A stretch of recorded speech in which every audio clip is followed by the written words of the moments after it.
When Superbrothers Sword and Sorcery by Capybara Games came out in 2012, I was obsessed with it. I loved the lush, pixelated green landscapes. I loved the audiovisual elements and the soundtrack by Jim Guthrie. I loved the story. I loved the dialogue. I thought at the time it was well written, it was mysterious, it was filled with riddles and just really good writing. In those 7 years, I've heard some polarizing opinions on it, and I myself have changed as a person in terms of like tastes and interests. And is it as good as I thought it was? Do I still think it's a masterpiece, or is it just pretentious pixelated trash? When the Nintendo Switch version came out recently, I knew I had to find out. What's going on, internet? Welcome to Erik's Joystick. I am Erik, of course, and here is my review of the Nintendo Switch version of Superbrothers Sword and Sorcery EP.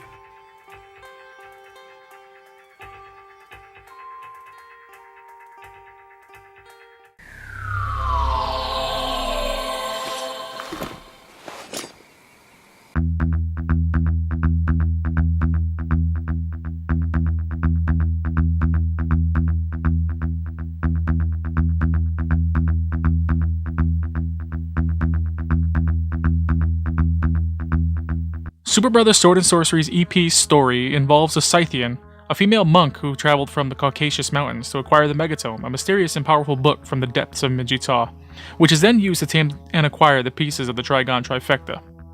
To get the pieces, you'll have to tame sprites, fight beasts, evil spirits, and explore dream worlds.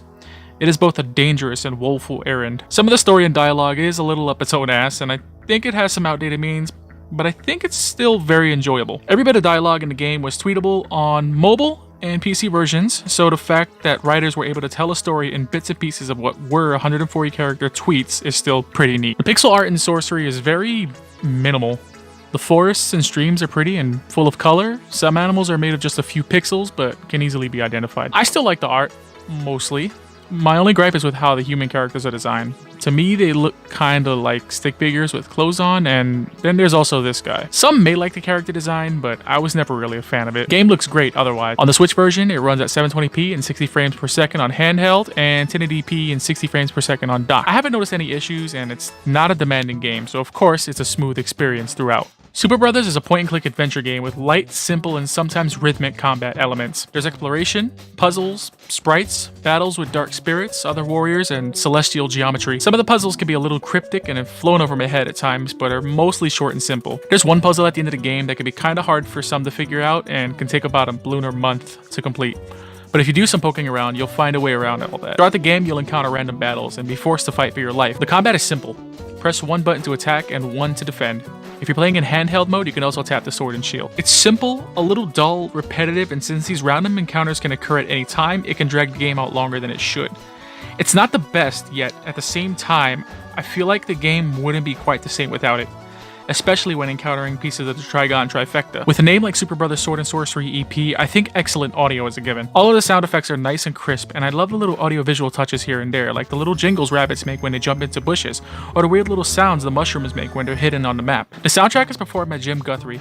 If you don't know who he is, you'll definitely know by the end of the game. Coming back to this game after a few years, and it still is excellent as I remember it being. Even now, I still find myself getting emotional over it, and this game's soundtrack is easily one of the best I've ever listened to. It's full of tracks that, in my opinion, perfectly encapsulate things like lament, wonder, fear, serenity, and the unknown. The developers recommend that you play this with headphones on for the best experience, and God, they're right. Headphones are a must, and you're doing yourself a disservice if you don't. The audio and the soundtrack are definitely the best parts of the game. As for the port job to the Switch, well, I mean, the Switch does have a touchscreen and controllers that have gyroscopes and motion control, so of course, it's a perfect fit. I actually remember really wanting this game to come to the 3DS back then, so I'm glad it made its way to the Nintendo handheld at some point. If you're playing this on docked mode, you can use motion controls that tap and move your character, and use button inputs for combat. Or you can use a Pro Controller to control the game traditionally, moving a character with analog sticks and using the other one as a pointer. Both work fine, but I'll always prefer touch controls, which can only be used in handheld mode.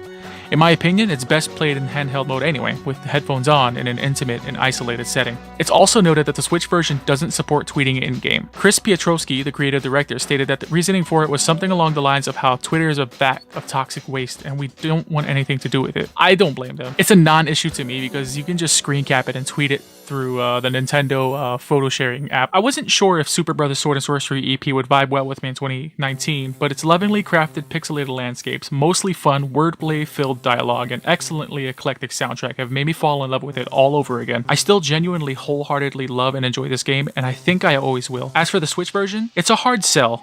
Compared to the mobile versions, which are $3.99, and the Steam version, which is $7.99, and is also bundled with the soundtrack, the Switch version comes at $9.99, with the only extra thing being the extra control modes. However, I'm glad it's on the eShop.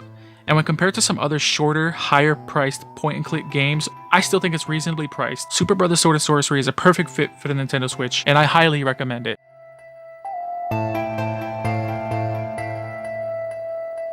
So those are my thoughts on Superbrothers Sword and Sorcery EP. I still really love this game. I think it's held up very well over these past 7 years, and it's just a really good addition to the Nintendo Switch's big library, especially in terms of like indie games.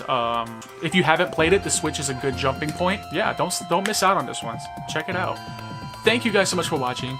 If you enjoyed this video, you can leave a like on YouTube, leave a comment if you like. What's your favorite part of Superbrothers Sword and Sorcery? Did you like the game? Did you not like the game?